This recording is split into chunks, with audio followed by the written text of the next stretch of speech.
High court ने भले ही OBC आरक्षण को ख़त्म करके तत्काल चुनाव कराने की बात कही हो, आदेश दिए हो, लेकिन अब लग रहा है कि इस पूरे मामले में जो प्रदेश सरकार है वो एक डेलीगेशन बनाएगी और आगे इसमें काम करेगी। हो सकता है चुनाव खिंच जाए, लेकिन यहाँ पर जो जनता है उनका उन लोगों का मूड क्या है और जनता की जो समस्या है उनका समाधान कैसे होगा, क्योंकि जनता काफ़ी समय से टकटकी लगाए बैठी थी कि उनके यहाँ जो समस्याएं हैं उनका समाधान तभी हो सकता है जब उनके क्षेत्र में उनके मनपसंद के नेता आ जाएंगे चुनाव जीत करके। लेकिन अब ऐसा लग रहा है कि जैसे चुनाव खिंचेगा, लेकिन जनता क्या सोचती है, जनता क्या चाहती है, वो भी जनता से बात करेंगे। लेकिन जहाँ मैं मौजूद हूँ ये मेरठ का 60 फुटा इलाका है, ये वार्ड 75 का 60 फुटा रोड पड़ता है। आप इस वार्ड जो ये वार्ड है, इस रोड की आप हालत भी दिखा दें। वार्ड 75 के इस रोड की हालत देखिए, जो 60 फुटा है, काफ़ी चौड़ा रोड होता है और इस रोड को मेरठ का एक एक बासिंदा जानता है। लेकिन इस रोड की दुर्दशा के वजह से इस इलाके को जाना जाता है। ये समर गार्डन इलाका है, यहाँ कोई भी सरकारी सुविधा नहीं होती है और यहाँ की जो सड़कें हैं वो हमेशा पानी भरा रहता है, तालाब में तब्दील रहती हैं, नालों में निकासी की व्यवस्था नहीं होती है। इसी के चलते लोगों को भारी परेशानियाँ होती हैं। लोग सोच रहे थे कि चुनाव होगा और उनके मनपसंद प्रत्याशी मैदान में आएंगे और जीत करके उनके इलाकों का विकास कार्य करेंगे। लेकिन अब जिस तरीके से हाईकोर्ट ने ओबीसी आरक्षण खत्म करते हुए तत्काल चुनाव करने के आदेश निर्देश प्रदेश सरकार को दिए हैं, लेकिन अब प्रदेश सरकार इसमें एक पूरा कह सकते हैं आयोग बना करके आगे काम करने की बात कर रही है और सुप्रीम कोर्ट जाने की भी कहीं ना कहीं बात की जा रही है। लेकिन जनता क्या सोचती है, जनता क्या चाहती है, हम जनता के बीच में है, जनता के मूड को जानने के लिए आए हैं। मेरे साथ देखेंगे यहाँ काफ़ी सीनियर सिटीजन है। क्या नाम है साहब आपका? मोहम्मद सलीम। सलीम जी, आप देख रहे हैं काफ़ी समय से जो एक तरीके से चुनाव को लेकर के चर्चाएं चल रही थी, कोर्ट में मामला पहुंचा। अब कोर्ट ने ओबीसी का आरक्षण ख़त्म करते हुए तत्काल चुनाव करने के आदेश दिए हैं, लेकिन अब लग रहा है चुनाव खिंचेगा। क्या मानते हैं कि आपके यहाँ तो जन समस्या का अंबार भी है? मैं तो मानता हूँ कि चुनाव होना चाहिए था, लेकिन नहीं, ये इस स्थिति में है कि हालात रोड के इतने बुरे हैं। तुम आप भी देख रहे हो, और भी नेता आते हैं जाते हैं, झूठे वादे करते हैं, सच्चे कोई नहीं करता। लेकिन अब हमारी बस्ती का कोई नेता अगर होने वाला था तो वो भी नहीं आ पाए, क्योंकि चुनाव इन्होंने पीछे को हटा दिए। अब पता नहीं क्या हो क्या नहीं हो, हम तो इसी हालात में जी रहे हैं। ये रहा मेरा मकान है सामने, ये देखो क्या हालत हो रही है। आपने देखा, अभी रोड दिखाया भाई साहब ने, क्या हालत हो रही है। और यहाँ से आगे तक भी जाम ही लग रहे हैं, यही हालत है। और ये बैठे इतने सारे आदमी, इनसे सबसे मालूम कर लो क्या पोजीशन है। बिल्कुल मालूम करेंगे, लेकिन क्या चाहते हैं गवर्नमेंट चुनाव कराए? हाँ कराए गवर्नमेंट, चुनाव क्यों नहीं कराए। चुनाव होगा जब कोई हमारी पसंद का कोई नेता आएगा, जब भी तो हम कुछ करा पाएंगे। कोई भी हो, जब चुनाव होगा जब भी तो हमारे सामने कोई आदमी आएगा जिसे हम वोट देंगे। इससे तो अधिकार रखते हैं हम अपना। फिर जब हम जिस सरकार को वोट देंगे इससे हम कहेंगे। ठीक बात है, इसलिए हम आए हैं कि जनता क्या चाहती है, जनता का मूड क्या है। आपका क्या नाम है? मोहम्मद नदीम।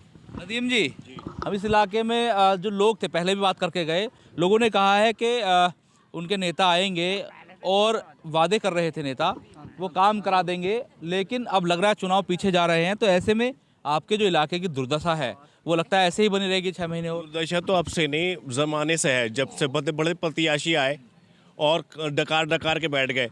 कोई नाली का आप देख लीजिए, पानी कितना। हमारे घर में सामने मेरा घर है, घर में पानी बढ़ जाता अंदर। हमें पता है किस तरीके से ज़िंदगी गुजार रहे हैं। अब सड़कों पर पानी है यहाँ। कोई प्रत्याशी ऐसा यहाँ आए नहीं। चुनाव होने चाहिए, कोई ढंग का प्रत्याशी आए, इस गंदगी को ख़त्म कराए तो ठीक भी है।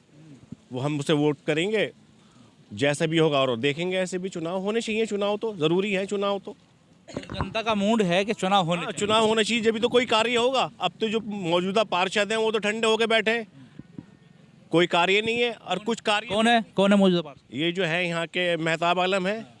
तो आपने बताया नहीं इस इलाके के बारे में, हालत खराब जी, वो उन्होंने देखा ही नहीं कभी आके, कहीं भी नहीं देखा। कौन सी पार्टी से ताल्लुक रखते हैं? वो उस बसपा से हुए थे, बसपा के प्रत्याशी थे वो। जी, बसपा से चुनाव जीते थे वो। हाँ, उन्होंने कभी देखा ही नहीं क्षेत्र में आके, कौन मर रहा, कौन जी रहा, क्या हो रहा। भाजपा की लहर में बसपा के यहाँ पर पार्षद बने, लेकिन बावजूद इसके कहा जाता है बसपा भी मुस्लिम हितैषी पार्टी है।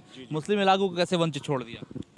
भैया, एक तो असल में प्रत्याशी के ऊपर होती है बात। ये प्रत्याशी अगर ढंग का हो तो कोई फिर क्षेत्र नहीं छूटने का। वार्ड में नहीं, अपने दूसरे वार्ड में भी काम करा देगा वो। हाँ, सही प्रत्याशी अगर कोई होता तो यहाँ कार्य होता। जगह जगह गड्ढे हैं, पूरी कॉलोनियों में नाली सफा नहीं है, पानी के जल भराव हुए हैं। आदमी बहुत बुरी हालत है, मतलब यहाँ की साफ सफाई नहीं, कुछ भी। हालत तो बुरी है ही। जहाँ हम खड़े हैं एक बार नीचे जरूर दिखाएं, यहाँ भी गंदगी है, गंदगी का अंबार है। जो यहाँ देखेंगे बच्चे खड़े हैं, ये भी एक तरीके से गंदगी में खड़े हैं। हालांकि बताया जाता है कि नाले बनने शुरू जरूर हुए, लेकिन बन नहीं पाए, जिसकी वजह से जो पानी की निकासी थी वो भी पूरी तरीके से बाधित हुई। और ये बाधित होने की वजह से यहाँ जो जलभराव की स्थिति है वो 12 महीने ऐसे ही रहती है। बारिश हो तो तालाब बन जाते हैं और बारिश ना हो तो गंदगी का अंबार इसी प्रकार लगा रहता है।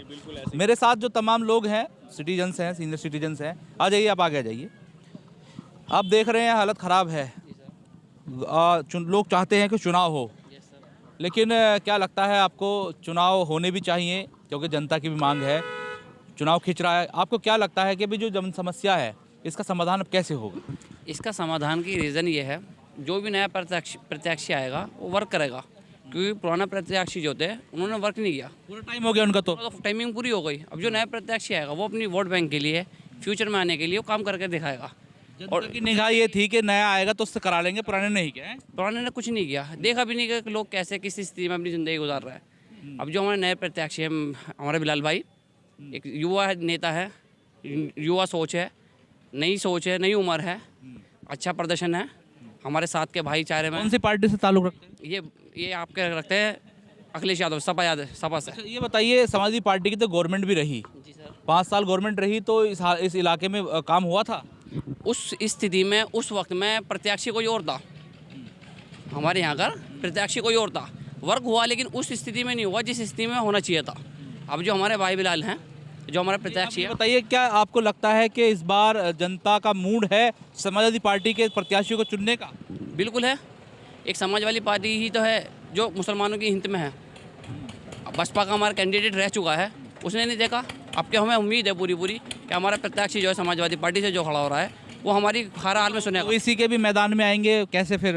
अगर मान लो मुसलमान की ही बात की जाए, समाजवादी पार्टी भी कहती है हम मुस्लिम हितैषी हैं, ओवैसी तो खैर कहते ही हैं मुस्लिम हितैषी हैं, तो ओवैसी के जो कैंडिडेट आएंगे उनसे कैसे समाजवादी पार्टी पार पाएगी अगर ऐसी ही बात है? असल में सर, यहाँ पर जो है जिस चीज़ की ज़्यादा मांग होती है वही ज़्यादा, उसी का काम ज़्यादा अच्छा होता है। ओवैसी साहब जो हैं वो हैदराबाद कर हैं।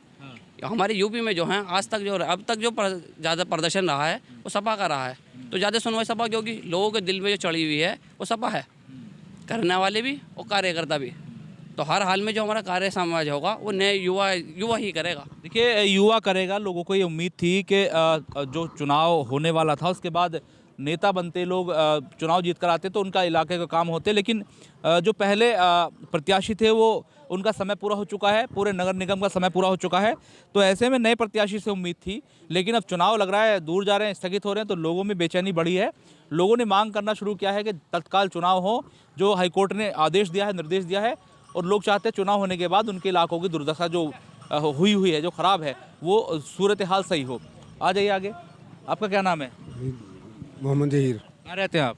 यहीं पे रहता हूँ ये रहते हैं जी। अच्छा, क्या चाहते हैं, मूड क्या है जनता का? भाई चुनाव तो होने चाहिए, लेकिन अब समस्या तो ये है कि चुनाव तो होने चाहिए, लेकिन प्रत्याशी कौन सी पार्टी का चुनेंगे? क्योंकि समाजवादी पार्टी को जब 2022 का चुनाव हुआ विधानसभा का, लोगों ने बहुत मौका दिया, समाजवादी पार्टी भाजपा को नहीं हटा पाई। अब लोग ये चाहते हैं, लोग ये कह रहे हैं कि सपा को ही क्यों दें, क्यों ओवैसी को ना दें, क्योंकि वो भी ओवैसी मुस्लिम हितैषी पार्टी है। नहीं, समाजवादी की तो बात है, लेकिन जो प्रत्याशी भी देखा जाता है, और प्रत्याशी जो है युवा है, यंग है, कुछ करने की उसके अंदर उमंग है, और हमें भी उनसे उम्मीद है। अच्छा, आपके इलाके से लड़ रहे हैं? जी। अच्छा, मेरे साथ और भी लोग हैं, आप आ जाइएगा। आप युवा की बड़ी बात हो रही, तो मैंने कहा युवा से बात कर ली जाए। क्या एक्सपेक्टेशन है आप लोगों की, जो ये चुनाव है, चुनाव से हम ये चाहते हैं कि चुनाव तो होना चाहिए, लेकिन सरकार जो है मतलब चुनाव को खींच रही है इस वास्ते के, जो है ये देख रहे हो आप, नाले जो है जल भरे पड़े हैं रोडों पे। अच्छा जी, इससे बुरा हाल जो है हमारी गलियों के अंदर है। अच्छा, चुनाव जितना खींचेगा उतना ही लेट होगा, उतना ही काम भी हमारा लेट होगा। अच्छा, आप कह रहे हैं कि गवर्नमेंट चुनाव खींच रही है, आप जो कह रहे हैं, ऐसा क्यों लगता है आपको कि गवर्नमेंट चुनाव? ऐसा यूँ लगता है कि हम 5 साल इसी क्षेत्र के निवासी हैं, हम वार्ड 75 से ना 5 साल पहले कुछ काम हुआ, और अब जो हमारे बीच में जो प्रत्याशी थे जो जीते हुए हैं बसपा से, नौ कुछ काम करा है। और जो है मतलब यह है कि चुनाव का मामला है, अगर जल्द काम होगा चुनाव तो कोई भी प्रत्याशी अपने बीच के अंदर युवा पढ़ा शिक्षित जो है आदमी आएगा ऐसा जो है मतलब हमारी उम्मीदों को लेकर जो है सदन के अंदर जाएगा, अच्छा ये काम होगा हमारा। तो हम ये चाहते हैं कि चुनाव जल्द से जल्द हो, कोई प्रत्याशी अच्छा हमारे बीच में आए, काम हो। देखिए ये जो बात इन्होंने कही है कि एजुकेटेड अगर प्रत्याशी होगा तो नगर निगम सदन में अपनी बात रख सकता है, बात मनवा सकता है। ऐसा मैंने पहले जो प्रोग्राम किए उनमें भी यही देखा गया और हर जगह यही मांग उठ रही है कि युवा जो कैंडिडेट है वो मैदान में आए और उसी को मौका मिले। मेरे साथ देखेंगे और भी जो सीनियर लोग खड़े हैं यहाँ, इनसे बात करेंगे। चूँकि ये पूरा इलाका मुस्लिम बहुल इलाका है और इस इलाके के लोगों के, इस इलाके के बासिंदों का आरोप रहता है कि इस इलाके को वंचित रखा जाता है। गवर्नमेंट कोई भी आए लेकिन इस इलाके में काम नहीं होता, ना ही यहाँ बैंक है, ना ही यहाँ सरकारी स्कूल है और ना ही यहाँ सरकारी अस्पताल है। इस तरह की कोई फैसिलिटीज़ इस इलाके में नहीं है। तो इन लोगों की जो मांगे हैं वो भी वाजिब हैं, जो आरोप हैं और वो भी जायज़ हैं। क्या नाम है साहब आपका? मोहम्मद इस्लामुद्दीन ये रहते हैं जी। आप यहाँ गंदगी में बच्चों को खिला रहे हैं, ये बताइए आपने ये जो इलाके में गंदगी हो रही है, आपने कहा नहीं अपने जो प्रत्याशी जो यहाँ नेता थे? जो पुराना प्रत्याशी था यहाँ का, उसके पास हम गए थे, उन्होंने कहा कि इस बस्ती वालों ने हमें वोट ही नहीं दी जी? उन्होंने हमें वोट ही नहीं दी। अच्छा, जबकि जो जीत जाता है उसको सबने वोट दिया है और जो हार जाता है उसे किसी ने वोट नहीं दिया। उनका ये लहजा इतना गलत लगा हमें। हम आज के बाद उसके बाद जो है कभी गए काम के लिए भी गए नहीं, अपना कभी बस्ती वालों से ही कह गए कोई, या खुद कई बार हमने जो यहाँ के नाली सफा करनी है, जो घरों में पानी भर रहा था, हमारे यहाँ गली में मकान है, कई बार अपने खुद ने लग के 10-5 आदमियों ने यहाँ की नाली साफ कराई, उनके पास कभी गए नहीं। अब क्या मूड है, अब कहाँ क्या प्रत्याशी, क्योंकि उनके पास गए नहीं वो तो फिर उठ रहे हैं दोबारा, अब कहाँ से लाएंगे उसके कैंडिडेट? बाद हमने ऐसा प्रत्याशी ढूंढा है, पिछली बार जो है ओबीसी में आ गया था हमारा, अब का जनरल में आया है। अब कैसा प्रत्याशी ढूंढा है बिलाल भाई, वो पढ़े लिखे भी हैं और अधिकारियों से बात करना भी जानते हैं और पैसा भी खर्च कर रहे हैं और बगैर सभासद के रहते हुए भी उन्होंने जिन्हें काम करा दिया है, करा दिया है यहाँ पे, कि जितने उन्होंने मतलब पार्षद लेके काम नहीं कराया उससे ज़्यादा उन्होंने बगैर पार्षद के काम करा दिया है। जी, क्या मूड है फिर आपका, आप लोगों का? ये इन्होंने तो प्रत्याशी ढूंढ लिया है, क्या सब जनता ने एक ही प्रत्याशी ढूंढा है या आपने कुछ दूसरा दिमाग लगा है? नहीं, सभी जनता ने, हमारे जो वार्ड 75 के वासी हैं उन सब लोगों ने एक ही प्रत्याशी को चुना है। समाजवादी पार्टी के लोग तो नहीं, सारे लोग, कभी मुझे ऐसा लग रहा है सपा के लोग हैं। हम सब समाजवादी पार्टी को फॉलो करते हैं। समाजवादी सरकार जो है हमारे लिए कुछ काम कर सकती है। अब से पहले अगर कुछ हुआ है समाजवादी सरकार में हुआ है। और बिलाल भाई हमारे यहाँ के प्रत्याशी है, सब पूरे वार्ड 75 से बिलाल भाई को सपोर्ट कर रहे हैं इस वक्त में। जो क्यों जी, आप सपा के लोग तो नहीं है? नहीं, सपा के कोई लोग नहीं है यहाँ पे, सब लोग, सब पार्टी के लोग खड़े हुए हैं यहाँ पे। हाँ, और सब पूरे मोहल्ले के लोग खड़े हुए हैं यहाँ पे, वार्ड 75 की जगह जगह के लोग खड़े हुए हैं यहाँ पे। तो मैं ये कहना चाहूँगा ऐसे प्रत्याशी को हम अपना चुने जो सक्षम हो हर चीज़ में, हर बात में।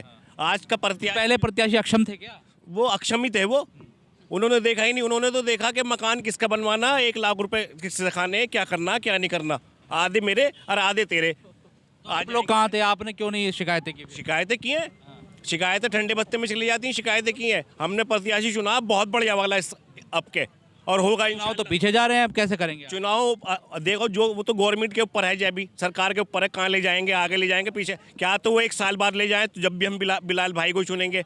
अच्छा, आपने समाजवादी पार्टी के प्रत्याशी को जिताने का मन बनाया क्या? हमने बिलाल भाई को जिताने का मन बनाया है। तो पार्टी से कोई ताल्लुक नहीं है? हमें आदमी से ही मतलब है, पार्टी को पार्टी का जाने। देखिए ये बात यहाँ देखने को हर जगह मिल रही है, हो ये रहा है। तमाम इलाकों में हम जा रहे हैं तो यहाँ पर कैंडिडेट को लोग देख रहे हैं, पार्टी को बाद में देख रहे हैं। पहली प्राथमिकता कैंडिडेट के पढ़े लिखे होने की, सक्षम होने की है, पार्टी की बात बाद में की जाती है। और ऐसा भी हो सकता है कुछ पार्टियां कुछ लोगों को टिकट ना दे तो उन लोगों को निर्दलीय ही जो स्थानीय लोग हैं वो खड़ा करने का मन बना चुके हैं।